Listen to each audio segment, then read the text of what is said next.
இருக்கும் குழந்தையிலே இன்று நம்ம காணக்கூடிய ஒரு சிறிய ஆனால் வல்லமையுள்ள கூட்டத்தை பார்க்க போகிறோம். அதாவது எறும்புகள் பாருங்கள் காஞ்சிபுரத்தில் மாதிரி ஒன்புகள்.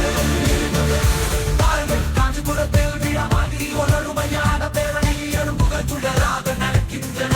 அவை தங்கள் சிறிய கால்களுடன் இடது காலில் ஒரு அடி, வலது காலில் இன்னொரு அடியில் ஒழுங்காக முன்னேறின.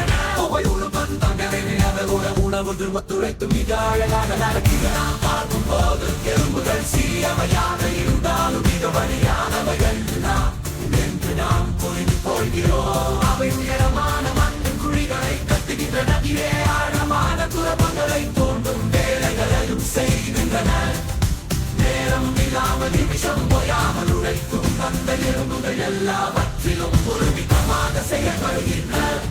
ஒருவருக்கு ஒரு கவிக்கரம் நீட்டுகின்ற ஒரு மித்தர் பெருமா உழைப்புறாகியவற்றை எப்படி கற்றுக் கொடுக்கும் என்பதை இடது காலில் ஒரு அடி எழு, வலது காலில் ஒரு அடி எழு. நாம் அந்த எறும்புகளில் சேர்ந்த